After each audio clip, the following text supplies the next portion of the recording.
Hello प्यारे बच्चों, मेरा नाम है ऋषभ सिंह और आप सभी देख रहे हैं आपका अपना यूट्यूब चैनल ऋषि यस क्लासेस। और आज के इस लेक्चर में हम बात करेंगे बीएससी सेकेंड ईयर के थर्ड सेमेस्टर केमिस्ट्री का जो हमारा पेपर है chemical dynamics and coordination chemistry, उसका एक और लेक्चर लेकर आ चुके हैं। और इस लेक्चर में हम बात करने वाले हैं यूनिट 4 गैसियस स्टेट के अंतर्गत वांडर वाल इक्वेशन के बारे में पढ़ने वाले हैं, जो कि आप सभी के एग्जाम के पॉइंट ऑफ व्यू से बहुत ही ज़्यादा इम्पोर्टेंट है।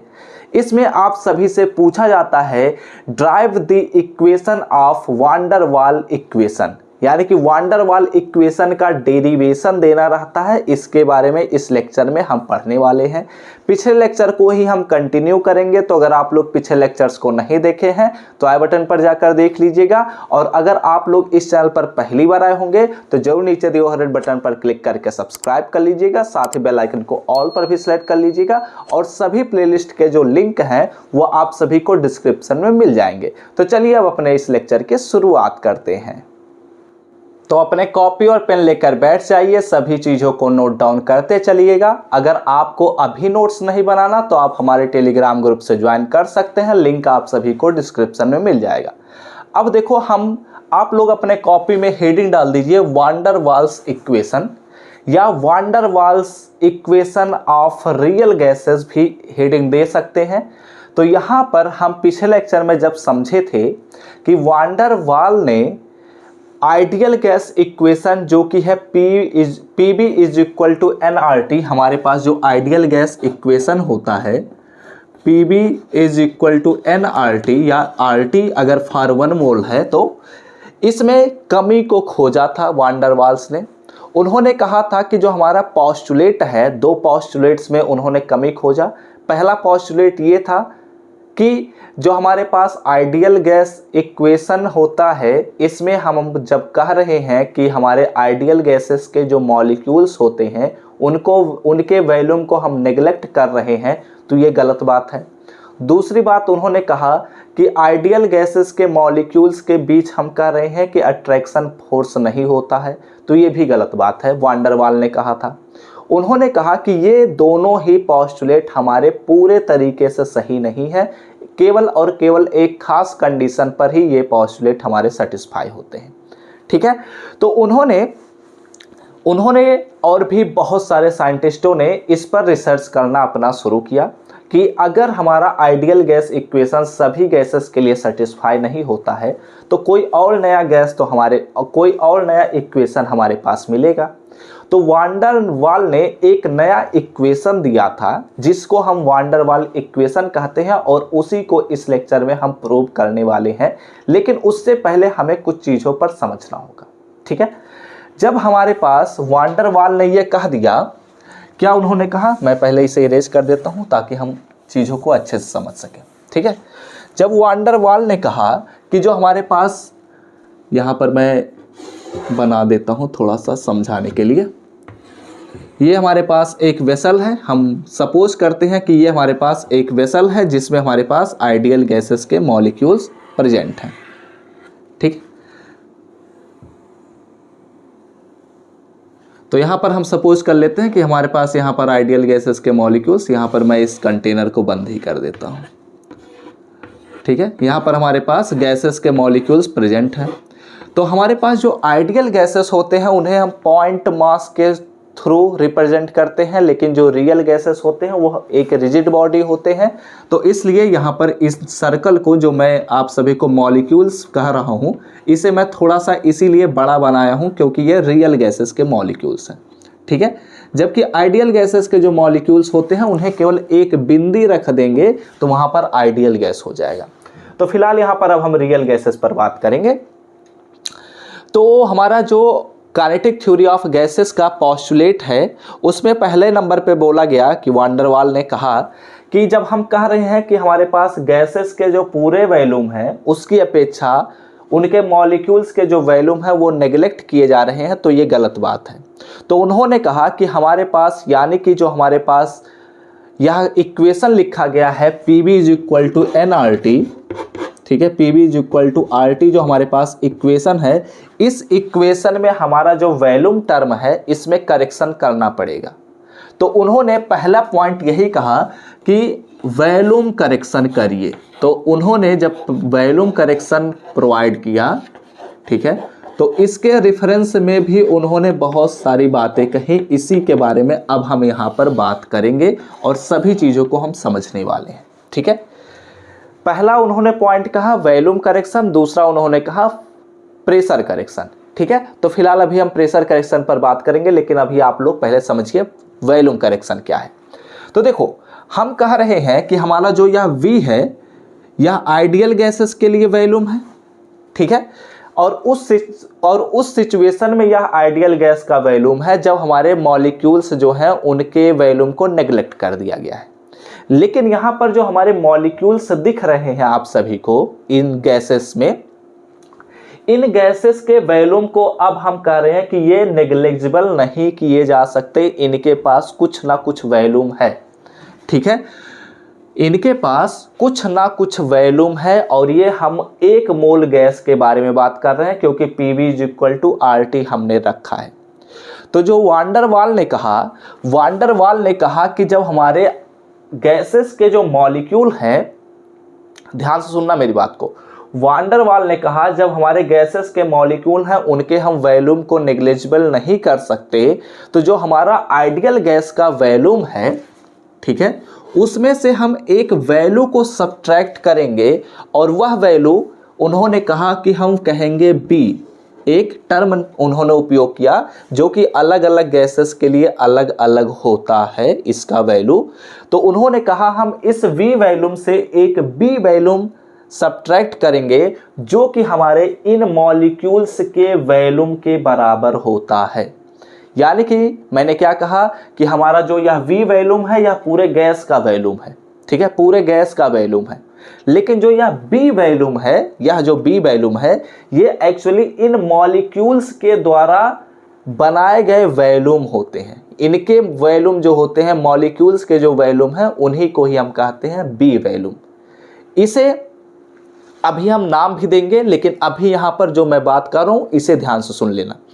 ये जो हमारे पास B लिखा गया है ये इन मॉलिक्यूल्स के वॉल्यूम को रिप्रेजेंट कर रहा है, क्योंकि अभी हम कह रहे हैं कि जब हमारे मॉलिक्यूल्स के वॉल्यूम को हम नेग्लेक्ट नहीं कर सकते, तो यानी कि ओवरऑल वॉल्यूम में से हमें एक छोटे वॉल्यूम को सब्ट्रैक्ट करना होगा जो कि हमारे पास एग्जैक्ट वॉल्यूम अब रिप्रेजेंट करना शुरू करेगा। ठीक है, तो ये जो हमारे पास वॉल्यूम मिलेगा इसे हम कहेंगे आइडियल वॉल्यूम। ठीक है, आइडियल वॉल्यूम। बातें क्लियर हुई? तो V माइनस B, जहां पर हमारे पास जो B था वो आइडियल गैस का वॉल्यूम था, लेकिन अभी हम रियल गैस पर बात कर रहे हैं क्योंकि हम रियल गैस के लिए इक्वेशन ड्राइव करना चाहते हैं। तो उन्होंने कहा कि उस आइडियल गैस के वॉल्यूम में से जो रियल गैसेस के मॉलिक्यूल्स का वॉल्यूम है उसे सब्ट्रैक्ट कर दीजिए, और ये हम केवल 1 मोल गैस के लिए बात कर रहे हैं, तो B माइनस B हो जाएगा। ठीक है, जहां पर जो हमारे पास B लिखा गया है इसका भी बहुत सारे नाम होते हैं। इसे हम कह सकते हैं एक्सक्लूडेड वॉल्यूम, एक्सक्लूडेड वॉल्यूम भी कह सकते हैं। ठीक है, या फिर इसी को ही हम को वॉल्यूम भी कह सकते हैं, को वॉल्यूम, या फिर इसी को ही हम इफेक्टिव वॉल्यूम भी नाम से जानते हैं। ठीक है, तो ये आपको ध्यान में रखना है। अगर आपके एग्जाम में ऑप्शनल क्वेश्चन आते हैं तो वहाँ पर आपसे पूछे जा सकते हैं, वैसे भी आपको पढ़ना ही पड़ेगा। ठीक है, तो उन्होंने पहला करेक्शन तो ये किया कि वॉल्यूम करेक्शन। वॉल्यूम में उन्होंने क्या कहा कि जो हमारा अभी तक हम वॉल्यूम V को उपयोग कर रहे हैं उस V को अब हम उपयोग नहीं करेंगे, उसकी जगह पर V माइनस B का उपयोग करेंगे, जहाँ पर B एक कांस्टेंट है जिसे हम कहते हैं एक्सक्लूडेड वॉल्यूम या को वॉल्यूम या इफेक्टिव वॉल्यूम के नाम से हम जानते हैं। और यह जो B वॉल्यूम है वह इनके मॉलिक्यूल्स के वॉल्यूम के बराबर है या इनके मॉलिक्यूल्स का ही वॉल्यूम है। ठीक है, और वो भी इस सिचुएशन में जब हमारे पास 1 मोल गैस है। जब अभी हम n मोल गैस के बारे में बात करेंगे तो वहां पर इसमें थोड़ा सा बदलाव भी होगा। ठीक है, इतनी बातें क्लियर हुई। अब हम बात करते हैं यह बात ध्यान में रखिएगा, ठीक है। इतनी बातें आप लोग समझ गए हैं ना। तो पहले हम एक काम करते हैं, पहले इसी से रिलेटेड नोट्स पर बात कर लेते हैं, उसके बाद हम प्रेशर करेक्शन पर बात करते हैं। तो चलिए अब इससे रिलेटेड नोट को हम देखते हैं। तो जो चीज़ है अभी हम लोगों ने कॉन्सेप्ट के रूप में समझा है, अब उसे थियरी के रूप में हम देखेंगे, क्योंकि यह पूरा जो चैप्टर है पूरा ही आप सभी का बीएससी थर्ड सेमेस्टर का जो केमिस्ट्री है वो पूरा थियोरेटिकल ही है। तो यहाँ पर हमारे पास बोला जा रहा है कि van der Waals introduce to correction terms in the ideal gas equation. Ideal gas equation PV is equal to nRT में उन्होंने दो करेक्शंस के लिए कहा, ठीक है। दैट आर, जो कि हैं, पहला वैल्यूम करेक्शन, जिसके बारे में हम लोगों ने अभी समझा। उन्होंने कहा फॉर एन आइडियल गैस, एक आइडियल गैस के लिए जो इक्वेशन होता है वो होता है PV is equal to RT। तब कब होता है? जब हमारा वैल्यूम जो है वह केवल 1 मोल गैस के लिए हो, ठीक है। क्योंकि यहां पर देखो मेंशन मैंने कर दिया है कि where V is the total volume occupied by the 1 gram mole of the gas. तब इस सिचुएशन में PV is equal to RT होता है। ये बात आप लोग समझते ही होंगे। आगे बढ़ते हैं। Since the molecules are incompressible then the volume are also occupied by the molecules। क्या कहते हैं वांडरवाल? कह रहे हैं कि जो हमारे पास मॉलिक्यूल होते हैं वो छोटे मोटे नहीं होते हैं, इनकम्प्रेसिबल, यानी कि ये विशाल होते हैं, बड़े होते हैं। इसकी वजह से इनके मॉलिक्यूल्स के पास वॉल्यूम होता है, ऑक्यूपाइड बाय द मॉलिक्यूल्स, ठीक है। वांडरवाल सजेस्टेड दैट, उन्होंने सजेस्ट किया कि एक फैक्टर B, जो कि एक फैक्टर B है, शुड बी सबस्ट्रैक्टेड, हमें घटाना चाहिए फ्रॉम B। हमारे पास जो वॉल्यूम है आइडियल गैस के वॉल्यूम में से हमें एक फैक्टर B को घटाना चाहिए। तो उन्होंने कहा कि आइडियल वैल्यूम तभी हमें मिलेगा, ये आइडियल वैल्यूम या एक्चुअल वैल्यूम भी कह सकते हैं। एक्चुअल वैल्यूम या ideal volume is equal to V minus B उन्होंने कहा, ठीक है। जहां पर हमारे पास आइडियल गैस का वैल्यूम V होता है और जो हमारे पास B है वो मॉलिक्यूल्स का वैल्यूम होता है, ठीक है। यहाँ पर जो हमारे पास B है यह एक कांस्टेंट होता है जिसे हम कहते हैं कोवैल्यूम या फिर इफेक्टिव वैल्यूम या एक्सक्लूडेड वैल्यूम। इतने 3 नाम दिए जाते हैं, ठीक है। इतनी बातें क्लियर हुई? स्क्रीनशॉट ले लीजिए, ये हमने नोट्स आप सभी को वैल्यूम करेक्शन पर प्रोवाइड किया। तो इतनी चीजें आप लोग नोट डाउन कर चुके होंगे। तो अब हम अगले पॉइंट की तरफ बढ़ते हैं। वैल्यूम करेक्शन हम लोगों ने समझ लिया, अब हमारा बात करना है प्रेशर करेक्शन पर, ठीक है। चूंकि हम यह बात कह रहे हैं कि हमारे जो मॉलिक्यूल्स होते हैं उनके बीच अट्रैक्शन फोर्स होता है, ये वांडरवाल हम कह रहे हैं कि जो हमारे पास गैसेस के जो मॉलिक्यूल होते हैं उनके बीच अट्रैक्शन फोर्स होता है, जबकि आइडियल गैस इक्वेशन के हाइपोथेसिस में बोला गया था कि वहाँ पर नहीं होता है। जो मॉलिक्यूल्स होते हैं उनके बीच कोई अट्रैक्शन फोर्स नहीं होता है। तो उन्होंने कहा कि देखो हम एक कंटेनर ले लेते हैं, ठीक है। हमने एक कंटेनर ले लिया, ये हमारे पास एक कंटेनर है। अब ये हमें बात पता चल चुकी है कि जितने भी मॉलिक्यूल्स होते हैं उनके पास वॉल्यूम होता है। हमारे पास ये पहला मॉलिक्यूल है, ठीक है, ये दूसरा मॉलिक्यूल, ये तीसरा मॉलिक्यूल, चौथा मॉलिक्यूल, पांचवा मॉलिक्यूल, छठा मॉलिक्यूल, ऐसे मतलब बहुत सारे मॉलिक्यूल होते हैं जो कि रिजिड बॉडी होते हैं, ठीक है। तो देखो हर एक मॉलिक्यूल पर, जैसे ये हमने एक मॉलिक्यूल को उठाया, यह जो मॉलिक्यूल होता है इसके द्वारा इस पर भी अट्रैक्शन फोर्स लगता है, इस पर भी अट्रैक्शन फोर्स लगता है, इस मॉलिक्यूल के द्वारा इस पर अट्रैक्शन फोर्स लगता है और इस मॉलिक्यूल के द्वारा इस पर भी अट्रैक्शन फोर्स लगता है, ठीक है। वांडरवाल्स का है। ऐसे ही सिमिलरली सभी मॉलिक्यूल्स, जितने भी यहाँ पर मॉलिक्यूल्स हैं उन सभी के द्वारा हर एक मॉलिक्यूल पर अट्रैक्शन फोर्स लगता है, ठीक है, जिसकी वजह से ये अपने पथ पर चलते रहते हैं।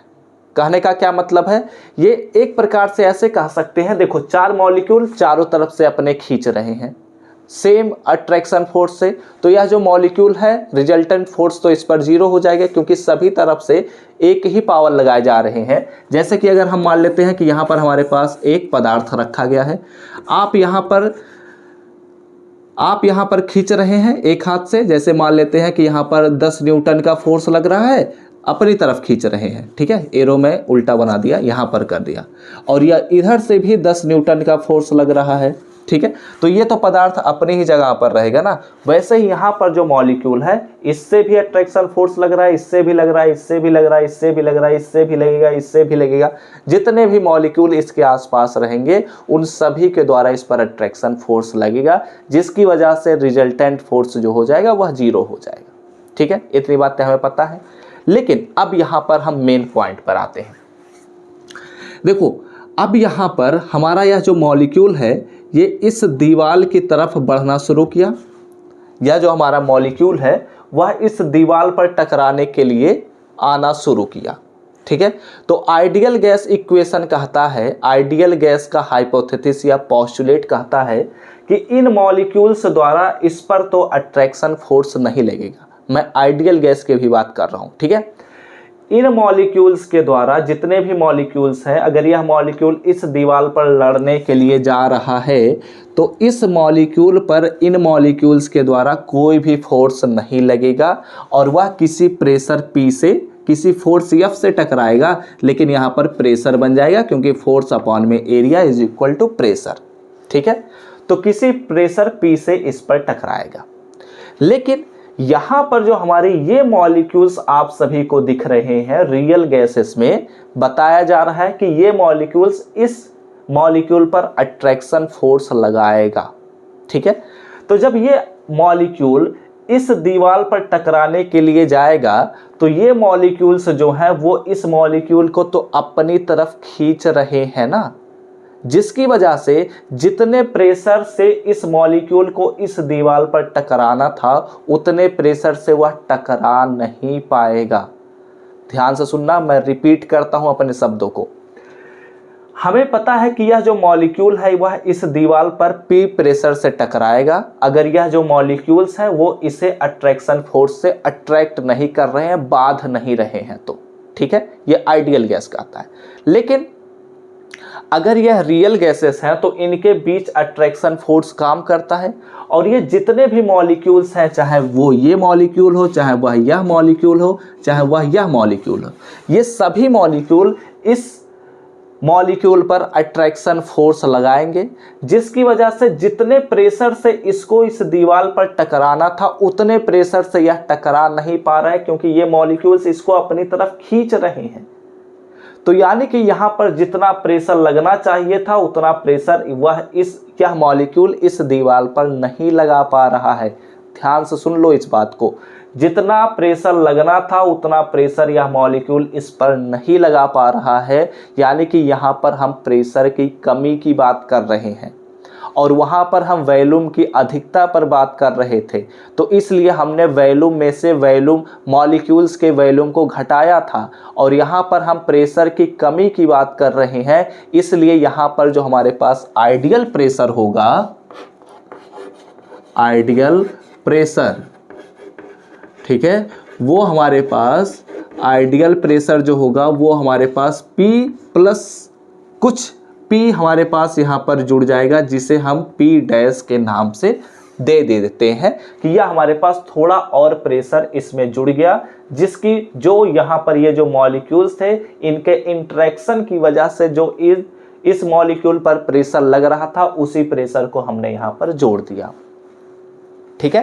क्योंकि ये जो हमारे पास मॉलिक्यूल है जिस प्रेशर से इस मॉलिक्यूल को अपनी तरफ खींच रहे हैं, जिस फोर्स से या फोर्स की वजह से प्रेशर बनेगा, तो जो इस प्रेशर से ये जो मॉलिक्यूल्स हैं इस मॉलिक्यूल को खींच रहे हैं उसी प्रेशर को हमने यहाँ पर जोड़ दिया, क्योंकि ये जो हमारे पास मॉलिक्यूल है जितना प्रेशर इस पर लगाएगा वो तो लगाएगा ही, लेकिन ये मॉलिक्यूल्स जिस प्रेशर से खींच रहे हैं अगर वह प्रेशर इस मॉलिक्यूल पर नहीं होता तो वो प्रेशर से भी यह मॉलिक्यूल टकराता इस दीवार पर। इस वजह से हमने दोनों प्रेशर को जोड़ दिया है, ठीक है, ये बात बहुत ही ध्यान से सुन लेना, क्योंकि ये मॉलिक्यूल्स हमारे प्रेशर लगने नहीं दे रहे हैं, उतने इफेक्टिव प्रेशर नहीं लग पा रहे हैं जितना लगना चाहिए। इसी वजह से हमारा जो प्रेशर है उसमें हम कुछ और प्रेशर को जोड़ रहे हैं। ठीक है, और इस प्रेशर जो हमने P डैश से रिप्रेजेंट किया है, इस प्रेशर को हम कहते हैं इंटरमॉलिक्यूल्स के प्रेशर। ठीक है, या प्रेशर ऑफ इंटरमॉलिक्यूलर फोर्स कह सकते हैं। ठीक है, इतनी बातें क्लियर हुई। तो अभी इसके बारे में जब हम आपको नोट्स प्रोवाइड करेंगे, जब लिखवाएंगे, अभी समझाएंगे वहां पर और भी ज़्यादा, तो अभी आगे हम बढ़ते हैं। फिर उन्होंने कहा कि जो हमारे पास ये P डैश है, ठीक है, हमने जो P डैश से रिप्रेजेंट किया है, यह डायरेक्टली प्रोपोर्शनल होता है गैस के डेंसिटी के स्क्वायर के। मैंने क्या कहा, जो यह P डैश है वह इस गैस के डेंसिटी के स्क्वायर के डायरेक्टली प्रोपोर्शनल होता है। ठीक है, और इस गैस के वॉल्यूम के स्क्वायर के इनवर्सली प्रोपोर्शनल होता है। यह भी बात कही उन्होंने। तो इस प्रकार हमने क्या देखा कि जो हमारे पास P डैश है, ठीक है, वह इनवर्सली प्रोपोर्शनल है वॉल्यूम के। यहाँ पर वॉल्यूम को हम कैपिटल B से रिप्रेजेंट कर रहे हैं, तो यहाँ पर कैपिटल B लिखा जाएगा। ठीक है, वॉल्यूम के स्क्वायर के यह इनवर्सली प्रोपोर्शनल है। अब यहाँ पर हम प्रोपोर्शनली साइन को हटाना चाहते हैं, इसलिए यहाँ पर हम एक कांस्टेंट से मल्टीप्लाई करेंगे या एक कांस्टेंट को इंट्रोड्यूस करेंगे जिसे हम कहेंगे A। और यहाँ पर जो A लिखा गया है यह भी एक कांस्टेंट ही है। ठीक है, तो इस प्रकार यहाँ पर जो हमारे पास आइडियल प्रेशर मिल रहा है वो कितना मिलेगा, आइडियल जो प्रेशर है हमारे पास, ideal pressure is equal to P plus A upon में V स्क्वायर हो जाएगा। ठीक है, इतनी बातें क्लियर हुई। तो इतने कॉन्सेप्ट को अभी हमने समझ लिया। ये हमारे पास प्रेशर करेक्शन में आ चुका, क्योंकि हमने प्रेशर में थोड़ा सा करेक्शन कर दिया।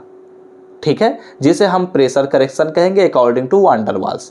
तो अभी इतनी बातें क्लियर हुई, तो अब चलिए इसके नोट्स पर ही हम बात करते हैं, वहां पर और भी ज़्यादा चीज़ों को समझने के मिलेगा। तो चलिए अब यहाँ पर हम प्रेशर करेक्शन के नोट्स पर बात कर लेते हैं। देखो, जो चीज़ें मैंने आपको शब्दों में समझाया वही चीज़ें यहाँ पर इंग्लिश के वर्डों में लिखा गया है। कंसीडर ए मॉलिक्यूल, हम एक मॉलिक्यूल को सपोज करते हैं जो कि लाइंग मतलब बैठा हुआ या रखा हुआ somewhere in the middle of the vessel, vessel के मिडिल में रखा गया है। ठीक है, it is attached, it is attracted uniformly on all sides by the other molecules। कहता है कि जो हमारे पास वेसल है उसके बीच में एक मॉलिक्यूल रखा गया है और वह मॉलिक्यूल हर एक मॉलिक्यूल के द्वारा सेम फोर्स से अट्रैक्ट किया जाएगा, जिसकी वजह से these forces neutralize each other. ये दोनों, ये जितने भी फोर्सेस उस मॉलिक्यूल पर लगेंगे वो सभी के सभी न्यूट्रलाइज हो जाएंगे, and hence there is no resultant force of attraction on the molecule. और इसकी वजह से उस मॉलिक्यूल पर जितने भी फोर्स लग रहे हैं उनका जो रिजल्टेंट वैल्यू होगा वो 0 हो जाएगा, क्योंकि सभी ओर से समान फोर्स उस पर लगाए जा रहे हैं।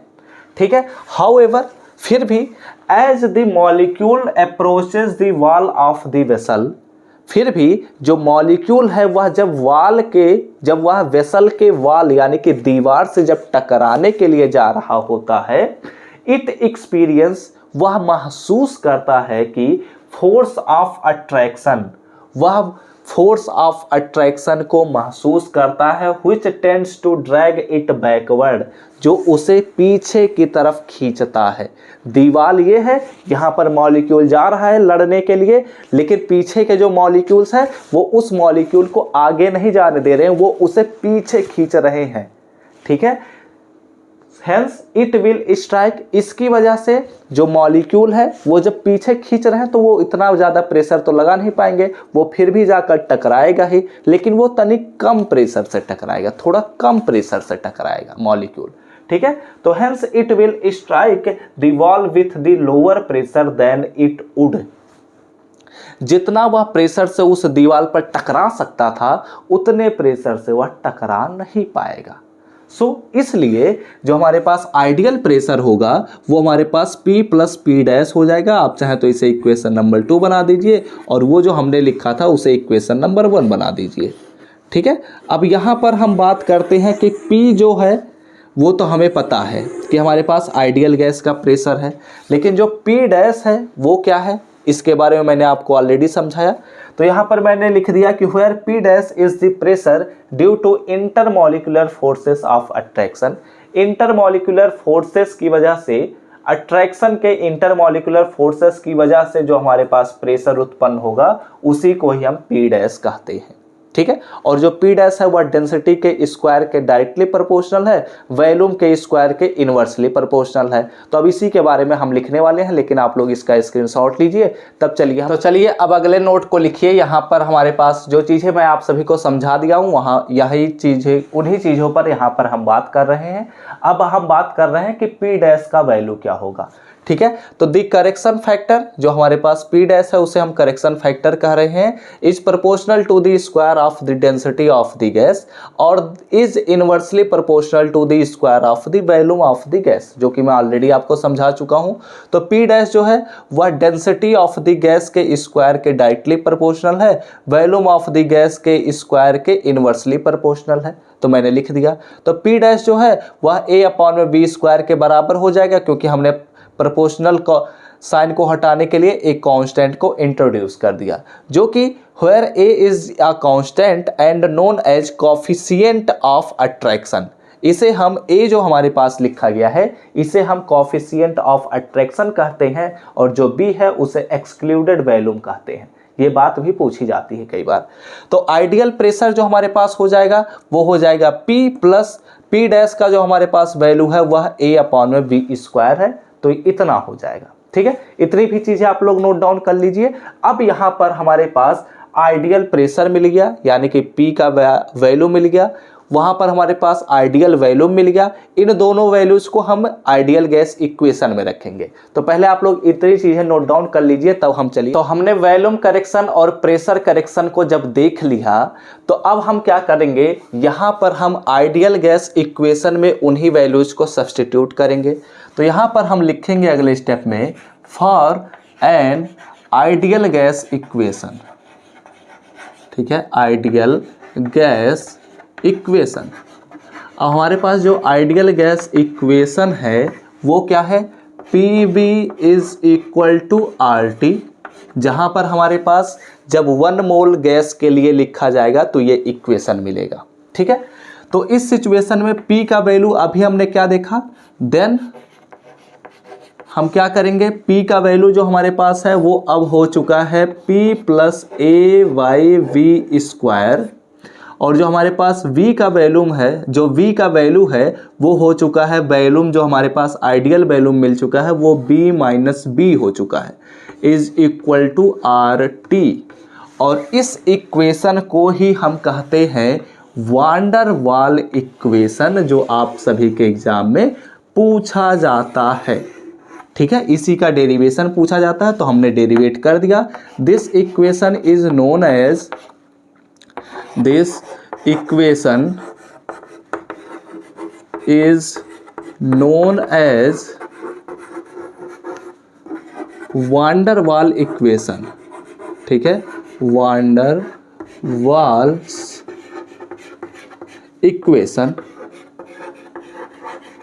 बातें क्लियर हुई। This equation is known as van der Waal equation. And एक और चीज को हम यहाँ पर नाम देंगे, जो हमारे पास A लिखा गया है यह कांस्टेंट है, B जो लिखा गया है यह भी कांस्टेंट है।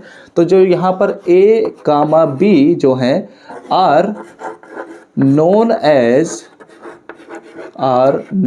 एज क्या कहेंगे, इन्हें हम कहेंगे वांडर वाल्स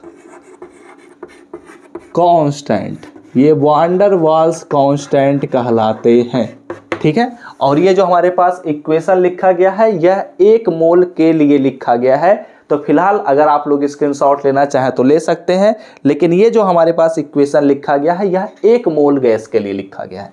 अब यहाँ पर हम बात करेंगे कि n मोल गैस के लिए अगर लिखा जाए तो क्या होगा। तो यहाँ पर हम बात करेंगे for n mole of gas. अगर हम n मोल ऑफ गैस के लिए बात करेंगे तो जो हमारे पास वान डर वाल इक्वेशन है वह कुछ इस प्रकार हो जाएगा।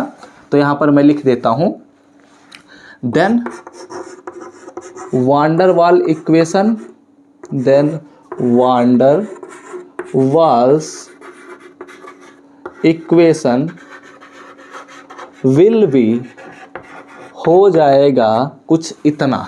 कितना हो जाएगा? विल बी हमारे पास हो जाएगा प्रेशर P प्लस A जो हमारे पास है वहाँ पर NA हो जाएगा डिवाइडेड बाय V स्क्वायर, और यहाँ पर हमारे पास जो वॉल्यूम लिखा गया है वो B माइनस NB हो जाएगा और इज इक्वल टू nRT हो जाएगा।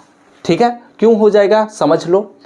जब हमारे पास 1 मोल गैस के लिए जो हमारे पास मॉलिक्यूल्स के वॉल्यूम थे वो B थे, तो जब n मोल्स ऑफ गैसेस हो चुके हैं तो n मोल्स के मॉलिक्यूल्स का जो वॉल्यूम हो जाएगा वह NB हो जाएगा।